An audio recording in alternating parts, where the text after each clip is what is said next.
Okay, so next topic is self induction. जो हम लोगों ने इमोशनल ईएमएफ में डिस्कस किया और लेंजेस लॉ में, वहां पे कोई भी wire, if a wire is moving in an external magnetic field, अगर यहाँ पे हमारा पहले से कोई मैग्नेटिक फील्ड है, उसमें कोई वायर मूव करता था, तो EMF induced is what, BLV। सो यहाँ पे ये जो वायर मूव कर रहा है, ये B is the magnetic field of around the magnetic field which is around this wire. ये वायर के जो चारों तरफ मैग्नेटिक फील्ड है, वो मैग्नेटिक फील्ड था, एक्सटर्नल मैग्नेटिक फील्ड। इस वायर का मैग्नेटिक फील्ड नहीं होता था। सेल्फ इंडक्शन में हम क्या करते हैं, वो कॉइल खुद से मैग्नेटाइज्ड हो जाता है, मतलब बाहर से किसी मैग्नेट या कोई एक्सटर्नल मैग्नेट के मैग्नेटिक फील्ड की जरूरत नहीं यहाँ पे। Self induction clear. अगर सपोज हम यहाँ पे एक हम कॉइल लेते हैं, ठीक है, यहाँ में हमारा एक कॉइल है, this coil is connected with a battery, ठीक है।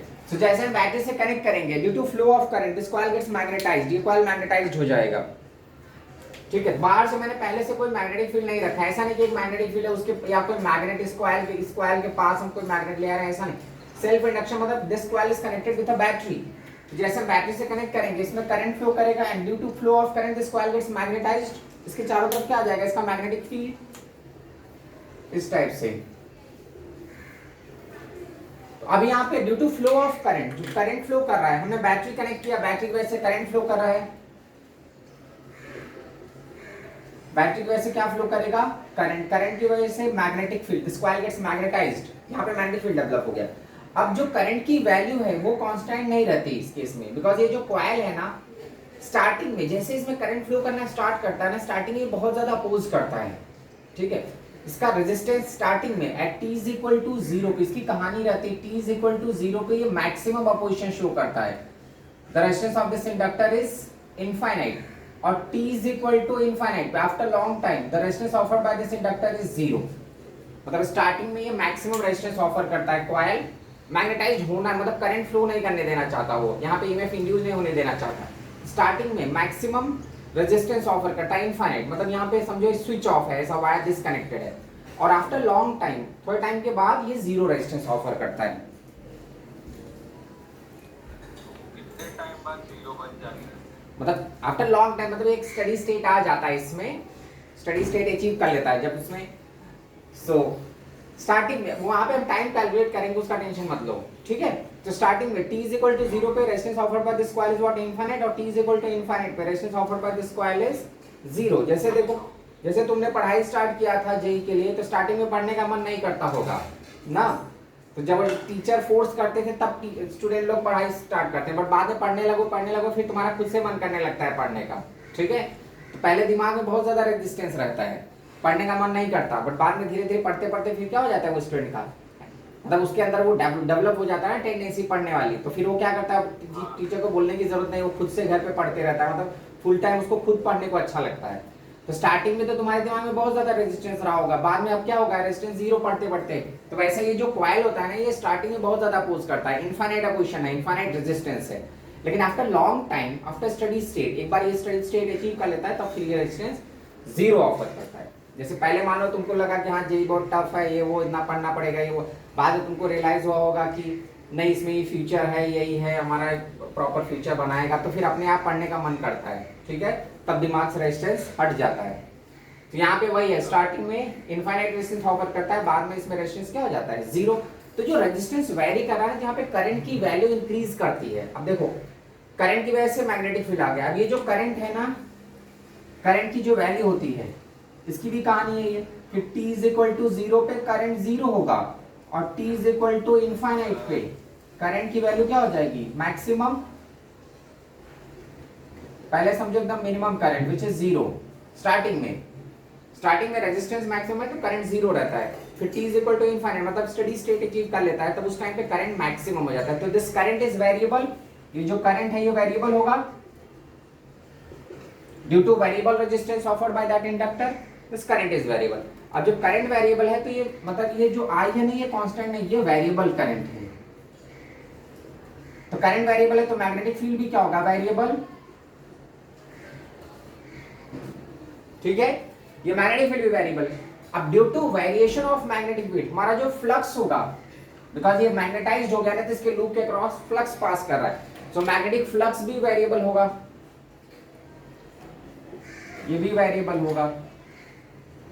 And whenever magnetic flux is variable, किसी लूप के, that is what the Faraday's law, किसी लूप के क्रॉस अगर मैग्नेटिक फ्लक्स वेरिएबल है तो वहां पे ईएमएफ इंड्यूस्ड हो जाता है। Because of this variable flux EMF is induced.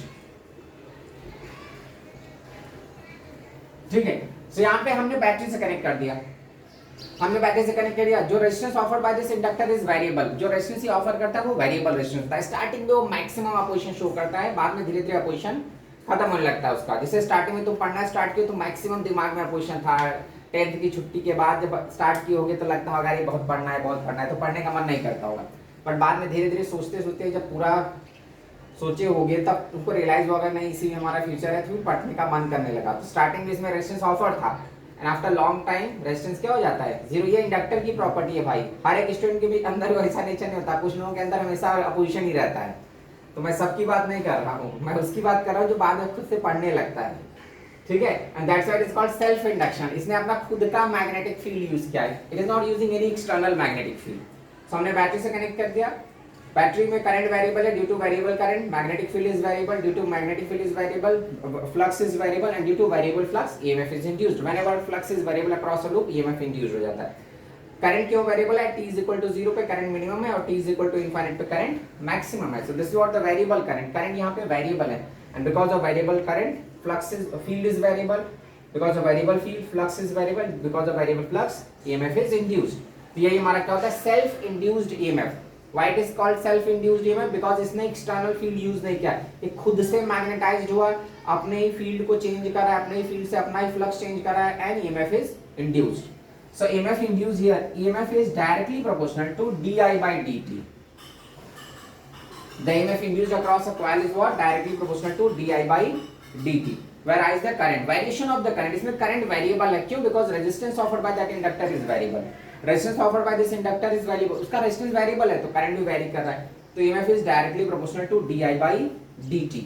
या हम यहाँ पे इसको simplify करेंगे तो constant से multiply करेंगे तो EMF is equal to L di by dt, where L is self inductance। यहाँ पे जो L है, L is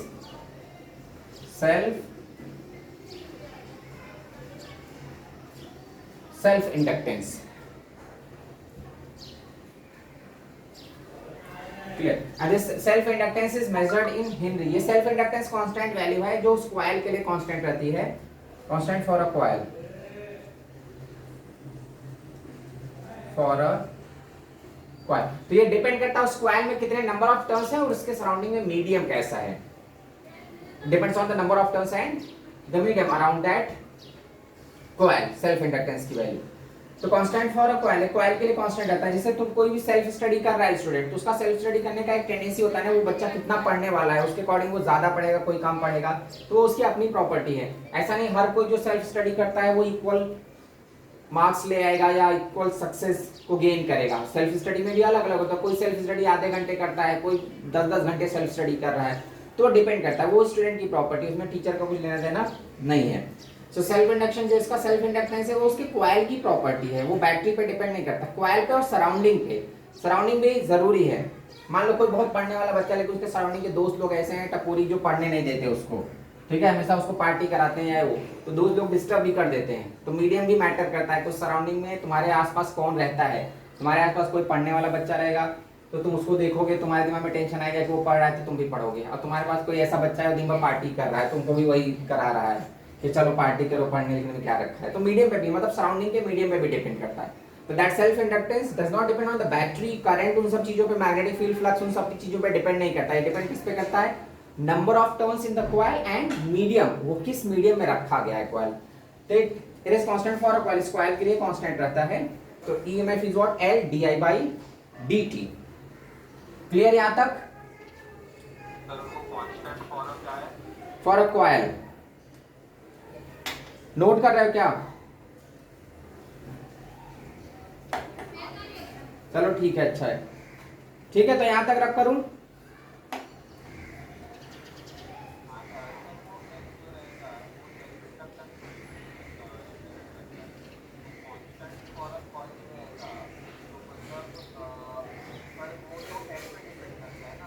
इसका मैं नहीं, इसका मैं अभी L का एक्सप्रेशन डिराइव कर रहा हूं ना, वो नंबर ऑफ टर्न्स और मीडियम पे डिपेंड करता है। ठीक है, तो ये रब कर रहा हूं मैं, तो अभी मैं एक्सप्रेशन डिराइव करूंगा तो हमारे depends on the number of turns and, अब देखो यहां पे हमारा कोई कॉइल है, ठीक है, मैंने एक कॉइल लिया,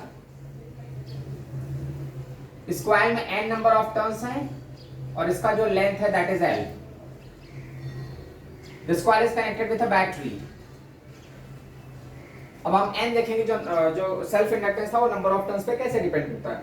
सो n is the number of turns in this coil, L is the length of this coil, ये जो हमारा कॉइल है। अब इसमें जैसे करंट बैटरी कनेक्ट करेंगे करंट फ्लो करेगा, due to flow of current it gets magnetized, ये मैग्नेटाइज्ड हो गया, इसके चारों तरफ एक मैग्नेटिक फील्ड आ गया, so this coil is magnetized because of flow of current. So according to Faraday's law, EMF is equal to d phi by dt, rate of change of flux, which is equal to self inductance हम क्या लिखते हैं L di by dt, because rate of change of flux is what equal to induced EMF, और वो self inductance में, हम self induction में क्या लिख सकते हैं L di by dt, दोनों साइड से dt कट जाएगा। So what we can write, d phi is equal to what, L di, मतलब जो स्मॉल चेंज इन फ्लक्स है is equal to L into di। अगर यहाँ पे हम टोटल एक फ्लक्स लेते हैं तो क्या लिख सकते हैं L into y, this is the first equation. ठीक है, अब मैं यही L का एक्सप्रेशन डिराइव करने वाला हूँ।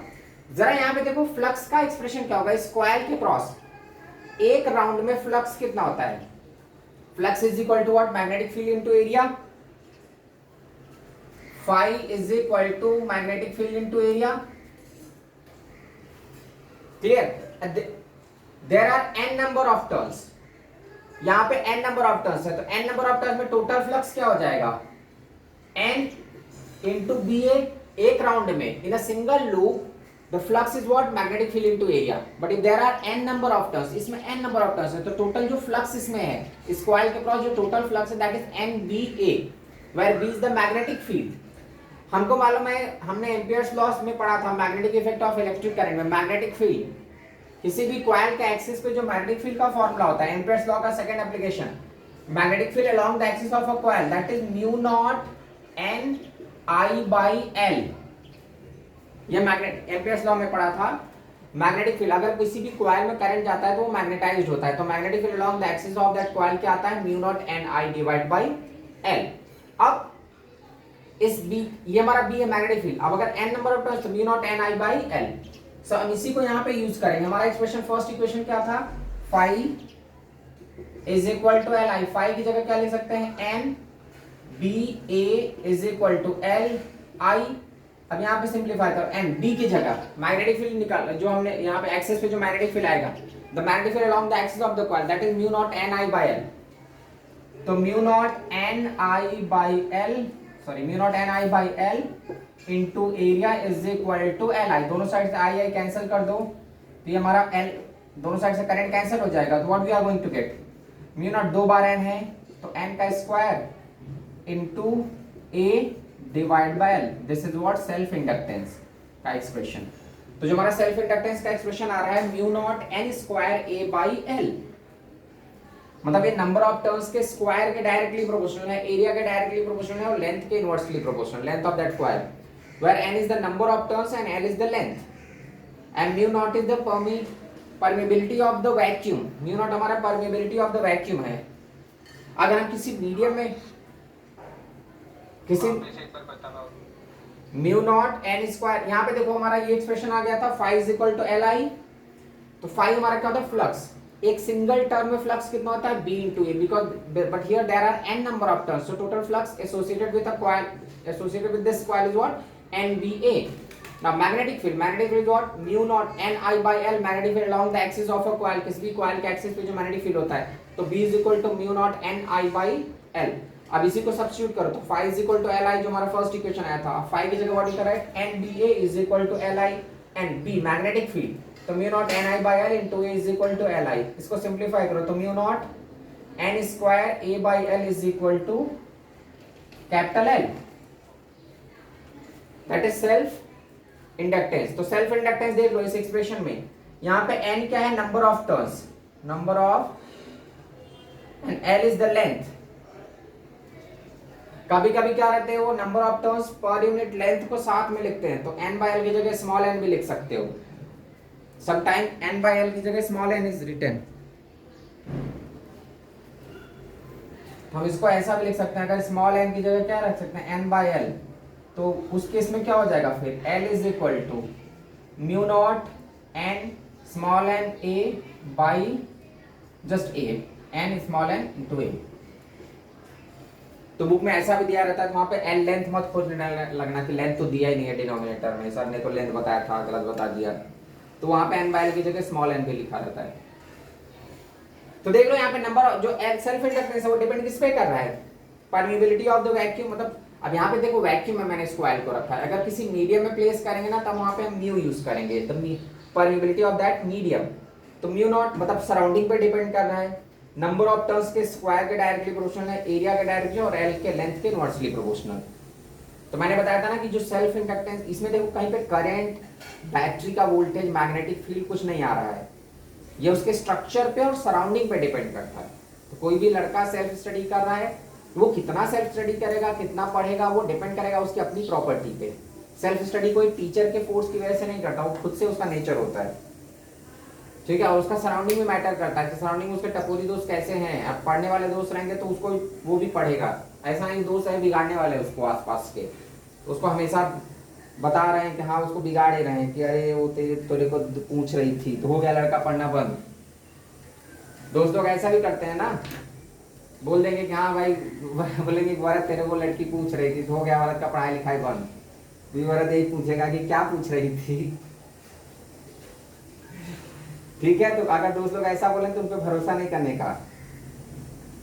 मेरे साथ कुछ भी होगा, मेरे को भरोसा है। नहीं, ऐसा दोस्त लोग ऐसा बिगाड़ते हैं ना, जरा सा कुछ भी बोल देंगे, बोलेंगे हाँ भाई वो लड़की तेरे को पूछ, तो लड़के लोग रह जाते पढ़ाई लिखाई, फिर एससी वर्मा बंद। जिसके साथ नहीं होता है वही आगे जाता है, जिसका हो जाता है फिर वो उधर अटक जाता है। फिर हो गया नोट करके, लड़के लोग ऐसे ही करते हैं। फिर हो गया एससी वर्मा बंद, उसके बाद फिर वो यही पूछते रहता है क्या क्या बात हुई मेरे बारे में, और फिर वो अपने से सब कुछ जोड़ जाड़ के बताते रहेंगे कि हाँ तेरे बारे में ये बोल रहे थे, तेरे बारे में बोल रहे थे, वो गया लड़का साथ में आसमान में। चलो रब करूं,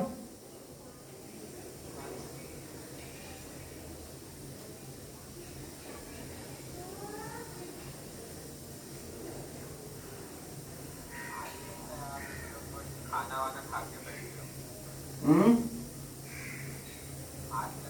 खाना वाना खा के बैठे हो? नहीं जस्ट अभी कुछ भी नहीं, अभी चाय भी नहीं पिया हूँ।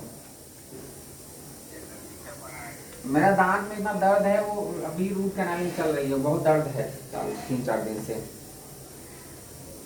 ठीक है, अब देखो यहाँ पे जो करंट का वेरिएशन होता है ना, ग्रोथ ऑफ करंट, तो अगर मैं एक एलआर सर्किट लेता हूँ, मतलब self inductance, growth of current कैसे, इसमें करंट का ग्रोथ होता है, growth of current in LR circuit. अगर हम डीसी से कनेक्ट करते हैं उस इंडक्टर को, मतलब यहाँ पे एक रेजिस्टेंस लिया, इधर हमारा कॉइल है and it is connected with a DC volt, DC हमने कनेक्ट किया, डीसी एसी दोनों मैं बताऊंगा।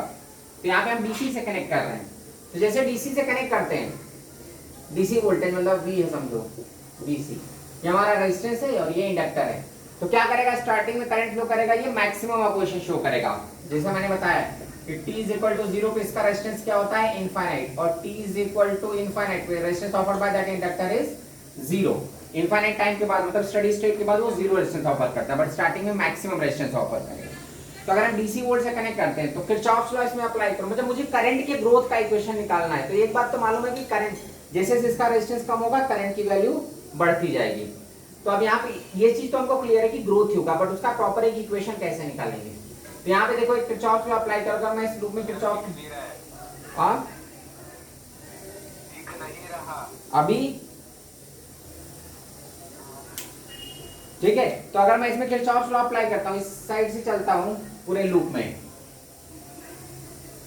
तो यहां से स्टार्ट करो, पहले हमको बैटरी मिलेगी तो V, फिर ये रेजिस्टेंस मिलेगा, करंट के डायरेक्शन में जा रहे हैं तो -IR, और इसमें भी जो ईएमएफ इंड्यूस होता है वो बैक ईएमएफ होता है, तो -L di/dt is equal to 0। Loop खत्म हो गया, so V minus I R minus L D I by D T is equal to 0।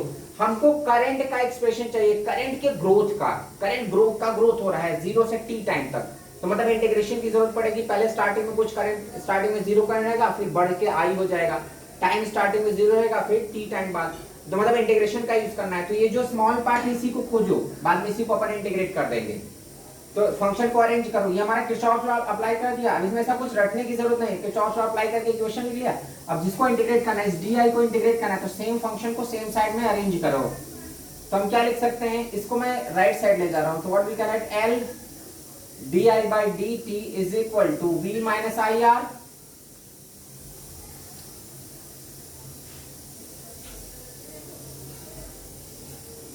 Clear, L D I by D T is equal to V minus I R. अब proper इस dt को उधर ले जाओ, ये हमारा जो function है, ये पूरा फंक्शन, इसको लेफ्ट साइड ले आओ, बिकॉज इसमें करंट है, तो ये करंट का ही फंक्शन है, तो इसको लेफ्ट साइड में लेके इंटीग्रेट करो। तो what we can write, di by v minus I R is equal to 1/L dt।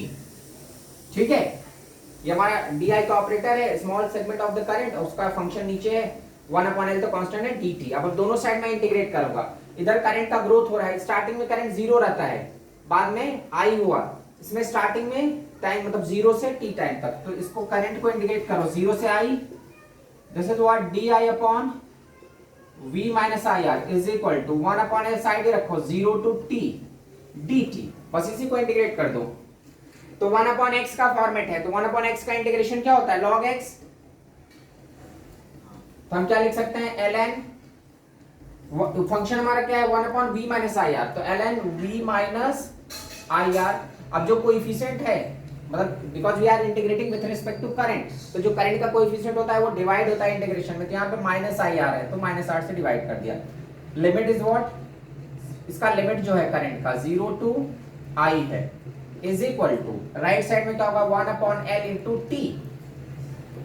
अब इसमें कुछ है नहीं, बस सिंप्लीफाई करना है इसको, लिमिट पुट करें, माइनस आई आर को उधर ले जाओ, तो ln लिमिट पुट कर रहा हूं मैं, ln v minus I R minus lower limit, तो i की जगह 0 पुट करोगे तो ln v आ जाएगा, is equal to minus R को उस साइड ले जाओ, तो minus R by L into T. अब log a minus log b है, तो क्या लिख सकते हैं log a बाई b, तो ln v minus I R divide by v is equal to minus R T by L. मुझे current का एक्सप्रेशन चाहिए, करंट का प्रॉपर फॉर्मेट में चाहिए, तो लॉग नहीं चाहिए, लॉग को हटाओ, एंटी लॉग ले लो दोनों साइड का, जिससे मुझे करंट निकल के आ जाए। इंटीग्रेशन में हाँ, i को कितने पे सब्स्टिट्यूट किया, i को i की जगह पे सब्स्टिट्यूट किया भाई, upper limit minus lower limit, v बच गया है, यहाँ पे 0 हो गया ना, लोअर लिमिट ने 0 पुट किया, तो ये 0 हो गया, ये बच गया है सेकेंड टर्म में। क्लियर, पहले टर्म में क्या, पहले टर्म में i को i ही रखा भाई, दूसरे टर्म में i को 0 रखा,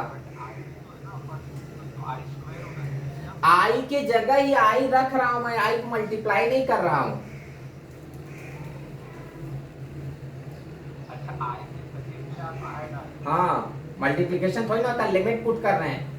तो आप देखो दोनों साइड का एंटी लॉग ले लो, तो इधर क्या आ जाएगा v minus I R divide by v is equal to e to the power minus R T by L, exponential function आने लगा। अब इसको हम क्या सिंप्लीफाई कर दिए, 1 minus I R by v is equal to e to the power minus R T by L. Clear, इसको right side ले जाओ, उसको लेफ्ट साइड ले आओ, तो हम क्या लिख सकते हैं, i by v into R is equal to 1 minus E to the power minus R T by L.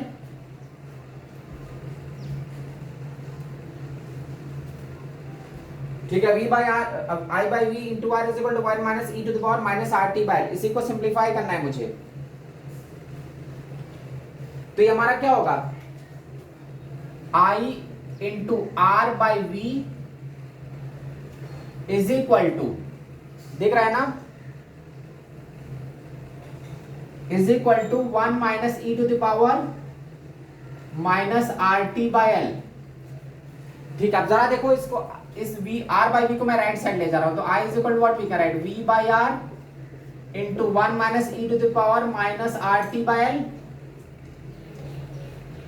और V बाई आर ही maximum value of the current था जब इंडक्टर लास्ट में एट आफ्टर स्टडी स्टेट जब inductor zero resistance offer करेगा तो circuit में केवल रजिस्टर रह जाएगा, तो उसमें करंट मैक्सिमम फ्लो करेगा। तो करंट मैक्सिमम कब फ्लो कर रहा है? जब इंडक्टर जीरो रेजिस्टेंस ऑफर कर रहा है। तो V by R is the maximum value of the current. So what we can do, I is equal to I naught 1 minus e to the power minus RT by L। ये हमारा current के growth का expression है। मतलब current जैसे जैसे time की value increase करेगी, जब टाइम इंक्रीज करेगा ना तो I की वैल्यू इंक्रीज होगी और लास्ट में कितना हो जाएगा I naught t is equal to infinite पे। देखो ना यहाँ पे टाइम नेगेटिव पावर में, तो टाइम इंक्रीज करने के साथ साथ ये जो सब्ट्रैक्टेड फैक्टर है E वाला पार्ट वो घट जाता है, तो मतलब the part which is subtracted वो रिड्यूस हो रहा है टाइम के साथ। तो I is equal to I naught 1 minus e to the power minus RT by L। तो अगर हम इसका ग्राफ प्लॉट करते हैं, एक्सपोनेंशियल ग्राफ आता है इस टाइप से, ये हमारा टाइम है और ये मैक्सिमम वैल्यू ऑफ करंट कितना पहुंच रहा है I नॉट, ये करंट का एक्सिस है। इतना धीरे बोलोगे तो मुझे सुनाई नहीं देगा, तो मैं क्या आंसर करूंगा? तेज से बोलो। हाँ तो टाइम लिखा है ना मैंने, तो ये टाइम है और वो करंट है, तो करंट का ग्रोथ हो रहा है। और जितने टाइम के बाद अगर ये देखो, अगर मैं स्मॉल टी की जगह इफ स्मॉल टी की जगह मैं पुट कर देता हूं L बाई आर ना, अगर स्मॉल टी की जगह तो पुट कर देते हो L बाई आर, तो ये E का हमारा जो एक्सप्रेशन आता है ना, I की वैल्यू आ जाती है I naught 1 minus e to the power minus 1, ये आ जाता है 0.63 I नॉट। अगर मैं स्मॉल टी ऐसा स्मॉल टी की वैल्यू पुट करूं, L बाई आर पुट करूं तो ये कट जाएगा e का पावर माइनस 1, और e की वैल्यू पुट करोगे ना तो e का पावर माइनस 1, तो ये सिंप्लीफाई हो क्या आता है 0.63। वो टाइम को बोलते हैं टाइम कांस्टेंट, जब वो 63% करंट का ग्रोथ हो जाता है, that is called time constant. बेटा इज टाइम कांस्टेंट, इसकी वैल्यू होती है L बाई आर। जिस टाइम में, the time in which current का ग्रोथ कितना हो गया 63%, तो यहाँ पे जब आते हैं ना तो ये आ जाता है 0.63 I नॉट। एक टाइम कांस्टेंट में जो करंट है वो 0 से स्टार्ट होता है, तो करंट का ग्रोथ 63% हो जाता है एक टाइम कांस्टेंट में।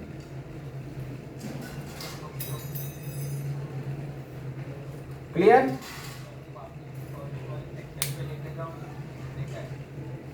अरे अभी लिखा नहीं क्या?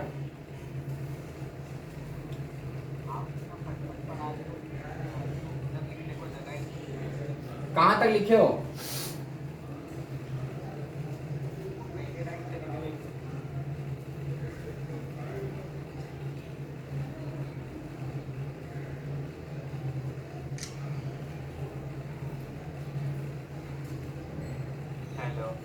हाँ रुको, उसका मैं तुमको वो भेज दूंगा।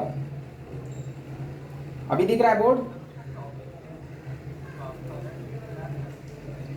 Growth of current in LR circuit दिख रहा है ना बोर्ड?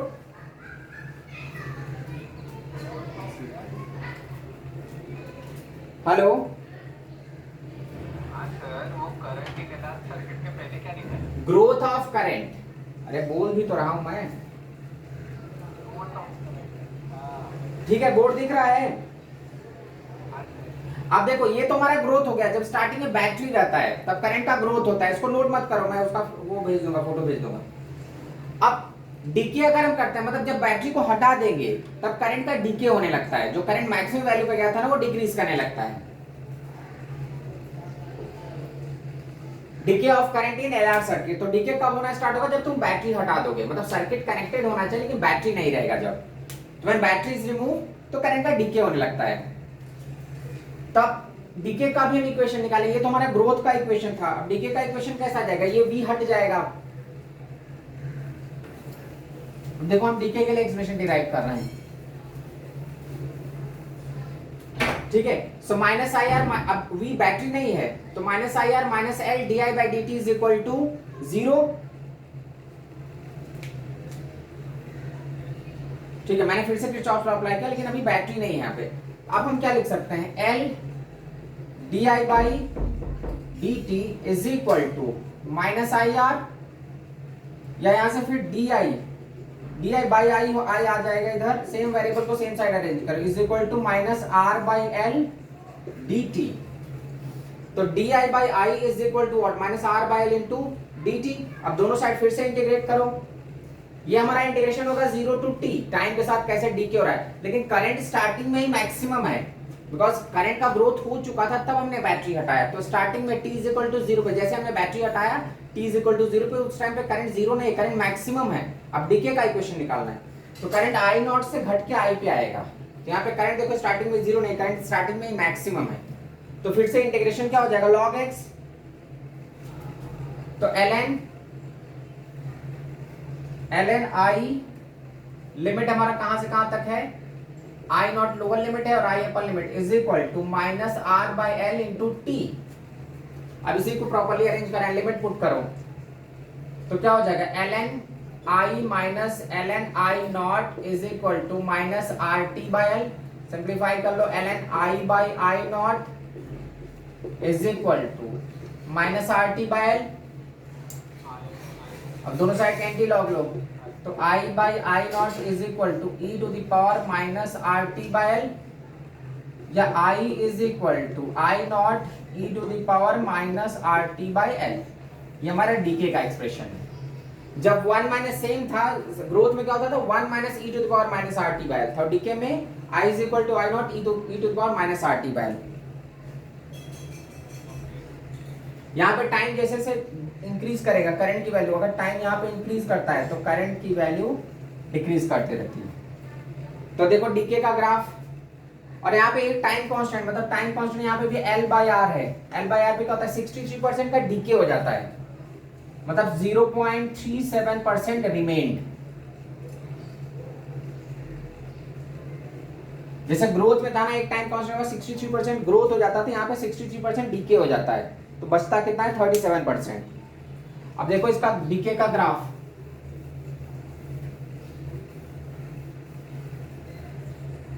डीके का ग्राफ किस, i is equal to I naught e to the power minus R T by L. इसका ग्राफ इस टाइप से है, मतलब स्टार्टिंग में हमारा करंट क्या है, t इज इक्वल टू 0 पे करंट मैक्सिमम है, उसके बाद वो डीके हो रहा है, तो एक टाइम कांस्टेंट के बाद ये कितना आ जाएगा, 0.37 आई नॉट, मतलब 63% डीके हो गया, तो बचा कितना है, 37%। तो टाइम कांस्टेंट की वैल्यू हमारी क्या होता है, time constant what, L by R, उतना टाइम जिस टाइम में 63% डीके हो गया। ग्रोथ के टाइम में टाइम कांस्टेंट में 63% का ग्रोथ हो जाता था, ड्यूरिंग डीके 63% डीके हो जाता है।